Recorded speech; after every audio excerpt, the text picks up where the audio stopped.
Hi friends, welcome to TNE சேவை channel. இந்த வீடியோவில் நாம் ஒரு முக்கியமான இன்ஃபர்மேஷன் பற்றி பார்க்கலாம். நீங்கள் சுயதொழில் தொடங்க விரும்புனீங்கன்னா இந்த வீடியோவை ஸ்கிப் பண்ணாமல் பாருங்கள். அதாவது தாட்கோ ஸ்கீம் மூலமாக சுயதொழில் தொடங்குவோருக்கு 35% மானியத்தில் தமிழக அரசு கடன் வழங்குறாங்க. இந்த தாட்கோ தொழில் கடன் திட்டத்திற்கு அப்ளை பண்ண தேவையான கன்சல்டிங் மற்றும் ப்ராஜெக்ட் ரிப்போர்ட் போன்ற சர்வீஸை நம்ம சேனல் மூலமாக பெற விரும்புனீங்கன்னா ஸ்க்ரீனில் தெரிகிற நம்பருக்கு வாட்ஸ்அப் பண்ணுங்கள். இந்த வீடியோவில் நாம் தாட்கோ ஸ்கீமுக்கான எலிஜிபிள் என்ன, தேவையான டாக்குமெண்ட்ஸ் என்ன மற்றும் எப்படி அப்ளை பண்ணுறதுன்னு டீட்டெயிலாக பார்க்கலாம். வீடியோ பிடிச்சிருந்தா லைக் பண்ணிவிட்டு அப்படியே நம்ம சேனலை சப்ஸ்கிரைப் பண்ணிக்கோங்க. வாங்க இப்போ வீடியோக்குள்ளே போகலாம். ஃபஸ்ட்டு சப்சிடி டீட்டெயில்ஸ் பற்றி பார்க்கலாம். நீங்கள் வாங்கக்கூடிய கடன் தொகையிலிருந்து 35% வரை அரசாங்கம் மானியம் வழங்குறாங்க. அதிகபட்சமாக உங்களுக்கு 3 லட்சம் ரூபாய் வரை மானியமாக கிடைக்கும்.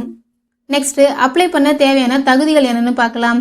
எஸ்சி எஸ்டி சாதியை சார்ந்தவங்க மட்டும்தான் இந்த ஸ்கீமுக்கு அப்ளை பண்ண முடியும். நெக்ஸ்ட் குடும்ப ஆண்டு வருமானம் 3 லட்சத்துக்குள்ளே இருக்கணும். அப்படி இருந்தால் தான் இந்த ஸ்கீமுக்கு அப்ளை பண்ண முடியும். அடுத்தது அப்ளை பண்ண தேவையான டாக்குமெண்ட்ஸ் என்னன்னு பார்க்கலாம். Photo, Aadhaar card, ration card, income certificate, community certificate, quotation மற்றும் ப்ராஜெக்ட் ரிப்போர்ட் போன்ற ஆவணங்கள் தேவைப்படும். இந்த ப்ராஜெக்ட் ரிப்போர்ட்டை நம்ம சேனல் மூலமாக பெற விரும்புனீங்கன்னா ஸ்க்ரீனில் தெரிகிற நம்பருக்கு வாட்ஸ்அப் பண்ணுங்கள். இந்த வீடியோக்கான ஃபுல் வீடியோ ஆல்ரெடி நம்ம சேனல் இருக்குது, அதை பார்த்து தெரிஞ்சுக்கோங்க.